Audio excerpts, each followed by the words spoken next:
जय जगन्नाथ। ओडिशार प्रत्येक माँ मौसी भौणी मानकु मोर नमस्कार। आपण माने बहुत व्यस्त थिबे मु जानी कहीं लगातार भाव जनसेवा केन्द्र रे अनेक समय अतिबाहित कला परे फाइनली सुभद्रा योजना रे आपण माने पाइबाकु जाउछंती आउ सेइथिपई अनेक अनेक शुभेच्छा। निश्चित भाव मु खुशी किंतु खुशी वास्तव में हो पारथांती जदि महिलाटी स्वावलंबी करा जाई पारथांता। आज चिंता करिवार समय आसीची माँ मानकु महिला मानकु समस्ते चिंता करिवार आवश्यकता निश्चित भाव में रही जे आमे अर्थनैतिक भाव में केते स्वच्छलता पाइबा। आमको जदि मु कहबिनी ये जो पाइबे आपण माने सेथिरे मु दुखित नुह, किंतु आपण माने जदि जो कमिटमेंट थिला जे 50,000 टंका वर्षरे पाइबे, जदि सेही 50,000 टंका आपण मानक पाखरे पहुँची थांता एवं जा द्वारा आपण माने गोटे व्यवसाय छोटिया व्यवसाय आपण मानकर करि पारथांते एवं सेथि मध्यरु आपण रोजगार क्षम हो पारथांते। प्रति मासरे आपणकर रोजगार निश्चित भाव में अति कम रे 5,000 हो पारथांता। आज मात्र वर्षरे 10,000 टंका पाई सेथिपाई मध्य घंटा घंटा धरिकी दिन राति धरी जनसेवा केन्द्र रे सोइबाकु मध्य पड़ी बहुत महिला को।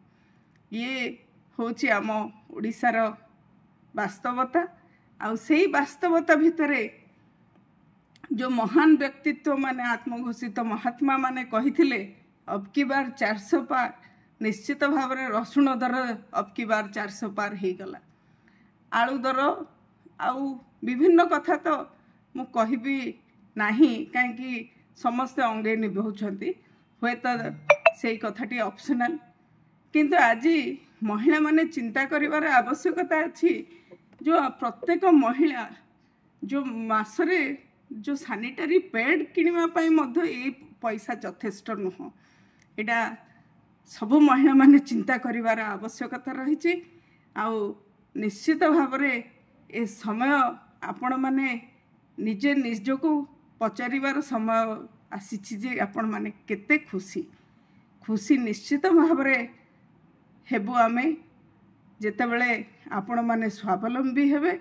आपण माने एई समाज रे कांध को कांध मिलेकी चलिबे एवं दिने मध्य आपणकर हाथटी तल हस्त न होई रहिबो, सेई दिन ही वास्तव रे आमे बहुत खुशी होबु। जेते पर्यंत महिला माने तल हस्त होई रहिबे एवं दयारे रहिबे सेते पर्यंत तांकर निष्पत्ति नबार अधिकारटी पाई परिबे नाही।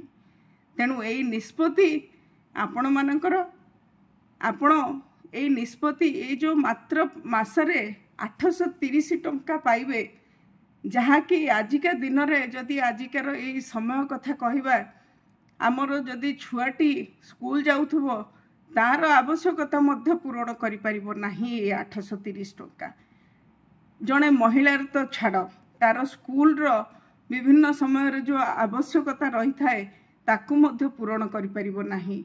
आज सेही महिला माने चिंता करिवार आवश्यकता रही जो मिशन शक्ति माध्यम रे निजे स्वावलंबी है निज छुआ मान को आपण माने बहुत भल भल स्कूल कॉलेज रे पढ़ाइबा पई सक्षम होइथिले। आपणकर जेतेबेले रिवॉल्विंग फंड रोची से जो रिवॉल्विंग फंड माध्यम रे अति कम रे जने महिला 3,000 टंका ठू आरंभ करके जो माने बहुत भल भल बिजनेस करथले बहुत परिमाण अर्थ पाई पारुथले व्यवसाय द्वारा। आउ सेही कथाटी आपण माने निश्चित चिंता करिवार समय आसी। निष्पत्ति आपण मानकर 50,000 ना 5,000 एई निष्पत्ति आपण मानकर आपण माने निश्चित भाव में खुशी हेबे, किंतु यही निष्पत्ति आपण माने तल दिनर कथा टिके मन पकई दियंतु। ये होउची केवल एक व्यवस्था आपण मानकु स्वावलंबी न करिबा पई एवं आपण को पुणी से चारि कांथ भीतर को ठेली दबा पई गोटे सुचिंतित व्यवस्था। एई निष्पत्ति होची समग्र महिला जातिर आउ ये निष्पत्ति होची आपण मानकर आपण माने केते खुशी। धन्यवाद।